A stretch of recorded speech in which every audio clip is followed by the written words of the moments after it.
ഒരു വെള്ള കളറിലൊരു അവിയലുണ്ടാക്കാം. അതിന് പിന്നെ 3 കായ, ക്യാരറ്റ്, ഒരു കിഴങ്ങ്, ഒരു തക്കാളി, നമുക്കൊരു 2 മുരിങ്ങക്ക, ഒരു സവാള, പച്ചമുളക്, ഇത്രയും കൂടി ഇട്ട് നമുക്കൊരു വെള്ള കളറിലുള്ള അവിയൽ ഉണ്ടാക്കണം.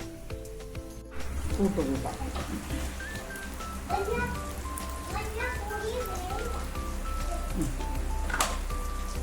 അവിയലിൻ്റെ എണ്ണ ഒഴിച്ചു, ഈ പാം ഓയിൽ ഒഴിക്കാം. വെളിച്ചെണ്ണ വേണമെങ്കിൽ ഒഴിക്കാം, പാം ഓയിൽ ഒഴിക്കാം. ഞാൻ പാം ഓയിൽ ഒഴിച്ചിട്ടുണ്ട്. Sunflower oil. എണ്ണ ചൂടായി കടുക് ഇടാം.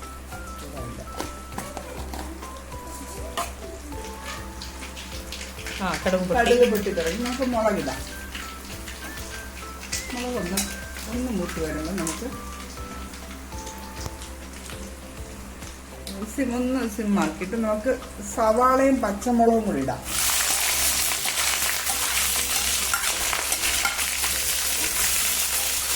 സവാളയും പച്ചമുളകും ഇട്ട് സവാള ഒന്ന് വഴറ്റി വരുമ്പോഴേ നമ്മൾ മറ്റുള്ള സാധനങ്ങളെല്ലാം ചേർത്ത് കൊടുക്കാം. സവാളയിൽ ഒരല്പം ഉപ്പിടാം.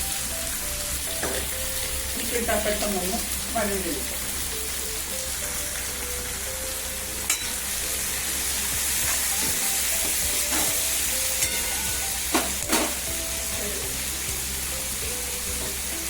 രണ്ട് പീസ് കറിയാക്കേണ്ടത്.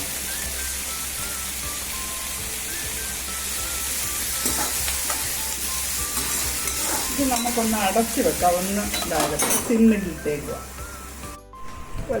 തേങ്ങ ഇതരപ്പിന് നമ്മുടെ പച്ചമുളകായിരുന്നു. നമ്മുടെ ഇവിടുത്തെ പച്ചമുളകാണ്.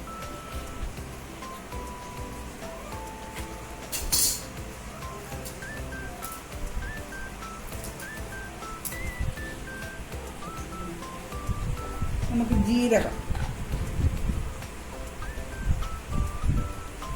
ഇതെല്ലാം സാധനത്തിൻ്റെ അനുസരിച്ച് ഇട്ടാൽ മതി. ഒരല്പം ഉലുവാപ്പൊടി. ഉലുവ ഇടുന്നത് നമുക്ക് നല്ല സ്മെല്ലും, ഒരുപാടായാൽ കവപ്പ് വരും. കുറച്ച് ഇടാം, ഇത്രയും മതി. നമ്മൾ മഞ്ഞൾപ്പൊടി ഒന്നും ചേർക്കുന്നില്ല, വെള്ളയിലുള്ള അവിയലാണ്. ഇത് ഇത്രയും ചേർത്ത് നമുക്ക് അരച്ചിഞ്ഞെടുക്കാം. ഉണ്ടായിരിക്കും ഇങ്ങനെ ഇരിക്കും. കായ,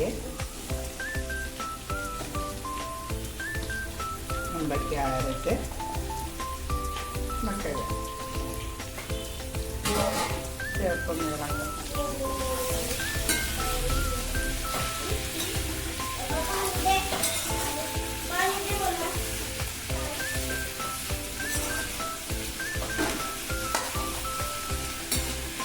അതൊന്ന് വഴണ്ട് വന്നിട്ട് നമുക്ക് മുരിങ്ങക്കായ ഇട്ടാൽ മതി.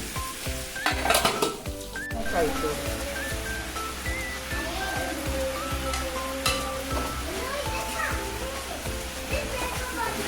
ഇതൊന്ന് വഴണ്ട് വരുന്നതിന് ശേഷം നമ്മുടെ അരപ്പ് ഒഴിച്ച് കൊടുക്കാം. എന്നാലും അതിൻ്റെ പച്ച ചുവയെല്ലാം ഒന്ന് മാറും.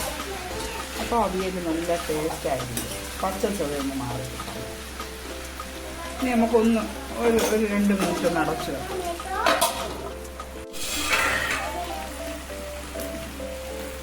ഇനി നമുക്ക് അരപ്പം ഇട്ട് കൊടുക്കാം.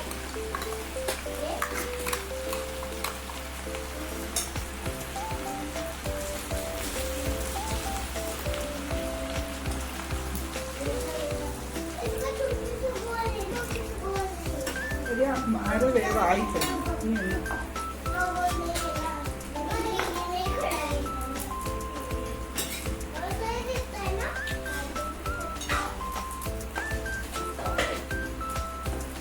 നമുക്കൊന്ന് തീ കൂട്ടിയിട്ട് തിളച്ച് വരുമ്പോഴേക്ക് തീ കുറച്ച് വിടും.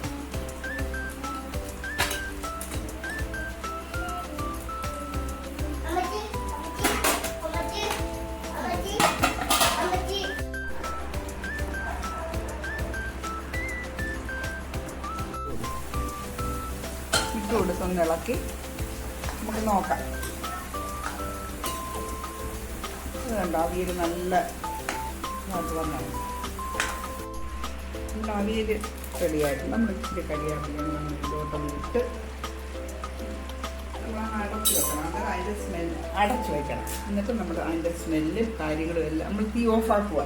തീ ഓഫാക്കി നമ്മളിതങ്ങ് അടച്ചു വെക്കും. ഓക്കെ.